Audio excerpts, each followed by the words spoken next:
¿Alguna vez han tenido un problema y no han podido expresarlo? ¿O simplemente no saben cómo? Pues déjenme les platico que cuando yo tenía 11 años y estaba en quinto de primaria, mis papás se divorciaron. Cuando me dieron la noticia, mi primera reacción fue llorar y evitarlos, pero a la vez sentía que tenía que ocultar mis emociones, para que mi hermano menor, Marcelo, no se preocupara y se sintiera tranquilo y seguro de que todo estará bien. Pero a lo largo del tiempo, me di cuenta que me estaba haciendo daño a mí misma. Cuando pasé a primero de secundaria, comencé a sufrir accidentes de manera recurrente. Entrenamiento tras entrenamiento, me lastimaba la pierna, me dolía el oído, me enfermaba, me lastimaba el pie. Como consecuencia, tuve que ir al hospital en varias ocasiones, e incluso por un tiempo a rehabilitación de mi pierna. Hasta hace poco me di cuenta que a esto se le llama somatización. Pero, ¿qué significa esto? Cuando una persona tiene un conflicto emocional que le genera ansiedad, pero lo desplaza hacia el sufrimiento de síntomas físicos.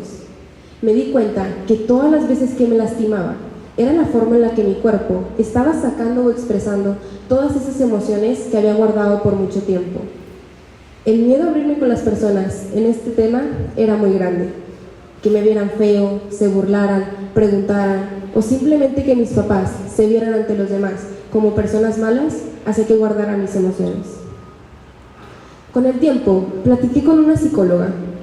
Al platicar con ella, me di cuenta que me sentía más tranquila, o como si me quitaran un peso de encima. Me enseñó que si yo platicaba cómo me sentía y expresaba mis emociones, iba a poder encontrar una paz interna. Yo creo que el proceso hubiera sido más fácil si en primero de secundaria hubiera identificado lo que estaba ocurriendo, o esto que me preocupaba. El no evitar el problema y hablar con mis papás de cómo me sentía, tal vez hubiera hecho que todo fuera un poco más fácil. Y por último, el buscar la ayuda de un experto, un psicólogo, ya que de alguna manera me hubiera ayudado a darme cuenta más rápido de lo que sucedía y así poder cambiarlo. Las emociones y la salud física tienen una estrecha relación. Cuando estamos sanos, disfrutamos de mayores niveles de bienestar y emocionalidad positiva. A diferencia de cuando enfermamos, tendemos a preocuparnos, activarnos y deprimirnos. Las relaciones emocionales negativas tienden a producir algunos trastornos de la salud, llamados desórdenes emocionales. Desde mi punto de vista, expresar cómo nos sentimos puede ser horrible. El tener que contarle nuestras preocupaciones a una persona extraña es fatal. Ir al psicólogo es solo para locos. Bueno, ese era mi punto de vista hace unos años, y ahora ha cambiado. Mi punto de vista ya no es el mismo después de mi experiencia personal.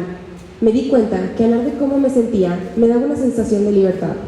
El poder contarle mis preocupaciones a una persona que me escucha y me entiende es una sensación muy agradable.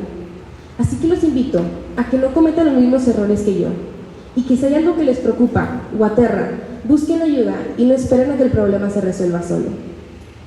Algunos tips que me sirvieron a mí fueron hablar con amigos que estuvieran pasando por la misma situación o hubieran pasado antes por ella. El escribir mis emociones y sentimientos, ya que de alguna manera me ayudaba a librarme de mis preocupaciones.